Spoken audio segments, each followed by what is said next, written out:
ஸ்ரீ பௌஷ மாசம் என்றழைக்கப்படும் தை மாதத்தின் 5ஆம் அத்தியாயமான 5ஆம் நாள் கதை. ஒரு பிராமணர் பகவானான ஈசனாரிடமும் அன்னை பார்வதி தேவியிடமும் உணவு மற்றும் பல இனிப்புகளை கேட்கத் தொடங்கினார். மற்றும் அந்த பிராமணர் பேசிக்கொண்டே மறைந்து ஒரு குழந்தை வடிவத்தில் தோன்றினார்.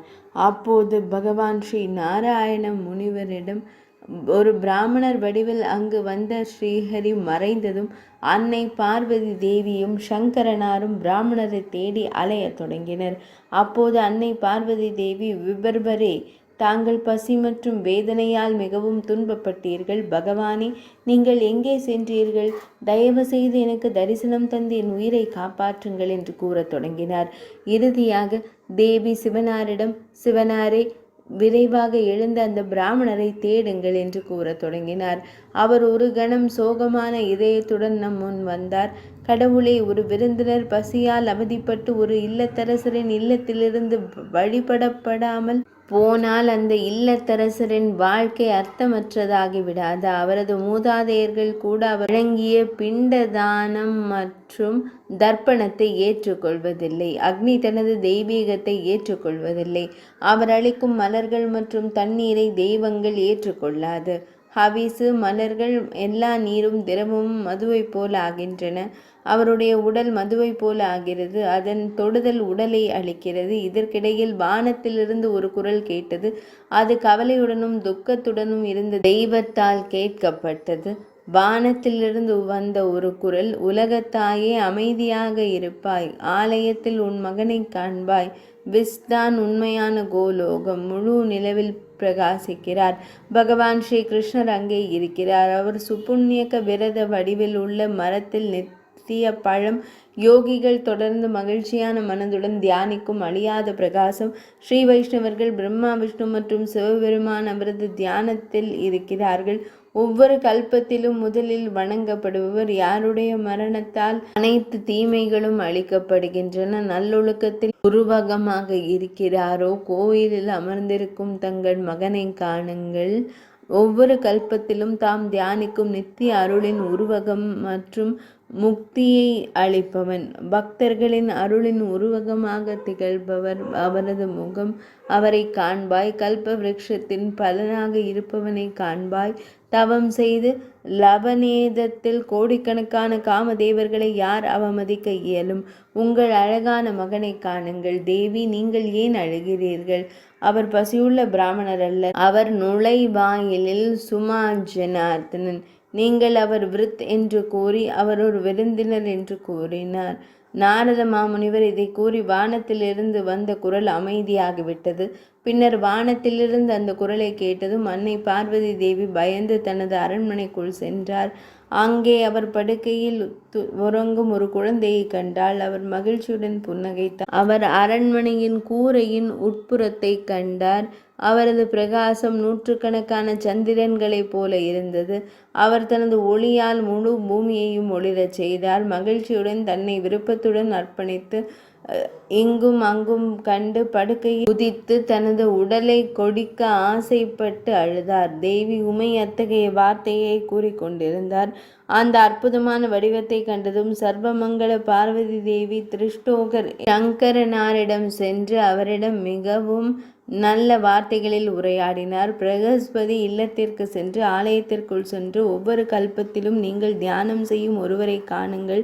தவத்தின் பலனை அளிப்பவர். மகூத்சர் சாரூபபுத்திரர் என்ற நரகத்தில் இருந்து உங்களை காப்பாற்ற காரணமானவரும் பவசாகர இருப்புக்கடல் வழியாக உங்களை அழைத்து செல்பவருமானவர். அந்த மகனின் முகத்தை விரைவாக காணுங்கள். ஏனென்றால் அனைத்து புனித தலங்களிலும் நீராடி அனைத்து யாகங்களிலும் தீட்சை எடுத்ததன் புண்ணியம் இந்த மகனை கண்டதன் புண்ணியத்தின் 16இல் ஒரு பங்கை கூட ஈடு செய்ய இயலாது. அன்னை பார்வதி தேவியின் இந்த வார்த்தைகளை கேட்ட சிவனாரின் இதயமும் மகிழ்ச்சியால் நிறைந்தது. அவரது உடனடியாக தனது தாயுடன் தனது இல்லத்திற்கு வந்தார். அவர் அங்கு படுக்கையில் தனது மகனை கண்டார்.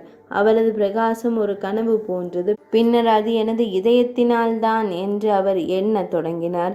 அவரை கட்டி அணைத்து முத்தமிட ஆரம்பித்தாள். அந்த நேரத்தில் பேரின்ப கடலில் மூழ்கி மகனே சிறந்த செல்வத்தை பெற்ற பிறகு ஒரு ஏழையின் மனம் திடீரென்று திருப்தி அடைவது போல அதே வழியில் இந்த நித்திய விலைமதிப்பற்ற இரத்தினத்தை பெற்றதன் மூலம் என் ஆசை நிறைவேறியுள்ளது என்றாள்.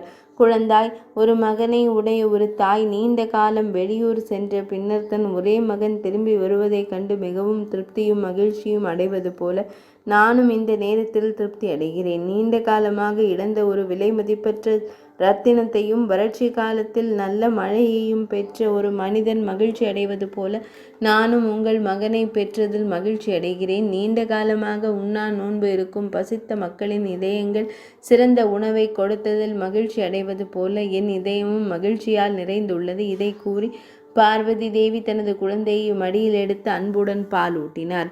அந்த நேரத்தில் அவரது மனம் பரவசத்தில் மூழ்கியது. பின்னர் பகவான் சங்கரனாரும் மகிழ்ச்சியான இதயத்துடன் குழந்தையை தனது மடியில் எடுத்து கொண்டார். சூரிய நாராயணன் கூறினார், நாரத மாமுனிவரே, பின்னர் கணவன் மனைவி இருவரும் சிவனார் மற்றும் பார்வதி தேவி இருவரும் வெளியே சென்று மிகுந்த மகிழ்ச்சியுடன் மகனின் நல்வாழ்வை விரும்பி பிராமணர்களுக்கு பல்வேறு வகையான இரத்தினங்களை நன்கொடையாக அளித்தனர்.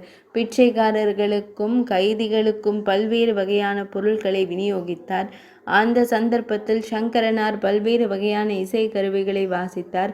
இமயமலை 1,00,000 இரத்தினங்கள், 1000 சிறந்த யானைகள், 3,00,000 குதிரைகள் மற்றும் சிறந்த தானியங்களில் பாதியை பிராமணருக்கு நன்கொடையாக அளித்தது. லவா ஆடைகள், ஆபரணங்கள் மற்றும் தலை போன்ற பிற வகையான தாளங்களையும் வழங்கினார். கடலில் இருந்து தயாரிக்கப்பட்ட அனைத்து வகையான விலைமதிப்பற்ற இரத்தினங்களையும் தானம் செய்தார். கௌதுகி விஷ்ணு பிராமணர்களுக்கு கௌஸ்துபமணியை நன்கொடையாக வழங்கினார். பிரம்மதேவர் பிராமணர்களுக்கு படைப்பில் மிகவும் அரிதான சிறப்பு பொருட்களை மகிழ்ச்சியுடன் தானம் செய்தார். அந்த சந்தர்ப்பத்தில் பிராமணர் மகிழ்ச்சி அடைந்து கௌஸ்துகி மகாவிஷ்ணு பகவானுக்கு 1000 மாணிக்கங்கள், 100 கௌஸ்துபமணிகள், 100 வைரங்கள், 1000 பச்சை இரத்தினங்கள் மற்றும் பல விலை மதிப்பற்ற இரத்தினங்கள் போன்றவற்றை பிராமணர்களுக்கு வழங்கினார். சரஸ்வதி தேவி 3 உலகங்களிலும் மிகவும் அரிதான விலைமதிப்பற்ற இரத்தினங்களால் ஆன ஒரு கழுத்தணியை கொடுத்தார். முனி சிரேஷ்டரே, சிவனாரின் மகனின் பிறந்த நாளில் இருந்த அனைத்து உலகங்களும் இந்த முறையில் பிராமணர்களுக்கு தானமளித்த பிறகு அந்த குழந்தையை கண்டார்கள். அந்த நேரத்தில் அவர்கள் அனைவரும் உச்ச பேரின்பத்தில் மூழ்கினர். அந்த தானத்தில் முனிவர், பிராமணர்கள் மற்றும் பக்தர்கள் மிகுந்த செல்வத்தை பெற்றதால் தானமாக கொடுக்கப்பட்ட பொருட்களை தூக்கக்கூடிய முடியவில்லை. அவர்களால் அதை செய்ய முடியவில்லை. ஆதலால் அவர்கள் உணர்தலால் பயந்து வழியில் வெவ்வேறு திசைகளில் நடக்கத் தொடங்கினர். ஓய்வெடுத்த பின்னர் அவர்கள் அனைவரும் கடந்த கால தானம் செய்பவர்களின் கதைகளை கூறுவார்கள். அவற்றை பெரியவர்களும் இளம் பிக்குகளும் அன்புடன் கேட்பார்கள். அந்த சந்தர்ப்பத்தில் பகவான் ஸ்ரீ மகாவிஷ்ணு மகிழ்ச்சியால் நிறைந்து நாரதரை பாடச் செய்து அவரை புகழ்ந்து பாடச் செய்து வேதங்களையும் புராணங்களையும் ஓதச் செய்து முனிவர்களை அழைத்து மகிழ்ச்சியுடன் வணங்கி மங்களகரமான சடங்குகளை செய்து அவரை ஆசீர்வதிக்கச் செய்தார். பின்னர் தெய்வங்கள் மற்றும் கடவுள்களுடன் இணைந்து அவரே குழந்தையை ஆசீர்வதிக்க தொடங்கினார். பகவான் ஸ்ரீ மகாவிஷ்ணு, பிரம்மதேவர், தர்மதேவர், மகாதேவர், அன்னை லக்ஷ்மி தேவி, சரஸ்வதி அன்னை, சாவித்ரி தேவி, இமயமலை மற்றும் மேனை ஆதி ஆகியோர் குழந்தையை ஏராளமாக ஆசீர்வதித்தனர். பின்னர் அங்கு கூடியிருந்த அனைத்து முனிவர்கள், துறவிகள் மற்றும் சித்தர்கள் அவரை ஆசீர்வதித்தனர். பிராமணர்கள் மற்றும் வழிபாட்டாளர்கள் அனைத்து வகையான மங்களகரமான விஷயங்களையும் விரும்பினர். மகனே, இந்த வழியில் நான் கணேசரை வணங்கினேன். அனைத்து மங்களகரமான விஷயங்களுக்கும் மங்களகரமானதாகவும் அனைத்து பிரச்சனைகளையும் அழிக்கக்கூடியதாகவும் இருக்கும் பிறப்பு கதையை நான் தங்களுக்கு முழுமையாக விவரித்துள்ளேன்.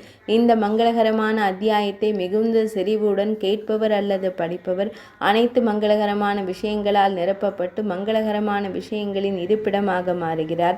இதனை கேட்பதன் மூலம் குழந்தை இல்லாதவருக்கு மகன் பிறப்பான், ஏழைக்கு செல்வம் கிடைக்கும், ஊனமுற்றவருக்கு தொடர்ச்சியான செல்வத்தை அளிக்கும் சக்தி ஒன்று கிடைக்கும், மனைவி இல்லாதவருக்கு மனைவி அமைய பெறுவாள், மக்கள் பசியால் வாடும் ஒருவருக்கு பசி தீர்க்கும் வழியானது கிடைக்கப் பெறும் மற்றும் நோயால் வாடும் நோயாளி ஒருவருக்கு ஆரோக்கியம் கிடைக்கும். துரதிருஷ்டவசமான பெண்ணுக்கு அதிர்ஷ்டசாலி மகன். இழந்த செல்வம். பணியில்லாமல் இருக்கும் கணவர். துக்கத்தில் இருப்பவருக்கு நித்திய மகிழ்ச்சி கிடைக்கும். இதில் எந்த ஐயமும் இல்லை. கணேசனை வழிபடுவதன் மூலம் இவை அனைத்தும் கிடைக்கப்பெறும். கேட்டது அனைத்தும் ஒருவர் பெறுவார். அந்த பழங்கள் இந்த அத்தியாயத்தை கேட்பதன் மூலம் நிச்சயமாக கிடைக்கும். இது மங்கள அத்தியாயம். இது யாருடைய இல்லத்தில் ஓதப்படுகிறதோ, யார் இதனை செவிமடுக்கிறாரோ அவர் எப்போதுமே நல்லவராகவே இருப்பார். இதில் எந்த ஐயமும் இல்லை. பயணத்தின் போது அல்லது முழு கடமையில் இருக்கும் போது அதை முழு கவனத்துடன் கேட்பவர் பகவான் ஸ்ரீ கணேசரின் அருளால் அவரது அனைத்து விருப்பங்களும் நிறைவேறும். பௌஷ மாதம் என்று அழைக்கப்படும் தை மாதத்தின் 5ஆம் அத்தியாயமான 5ஆம் நாள் கதை இனிதே நிறைவடைந்தது.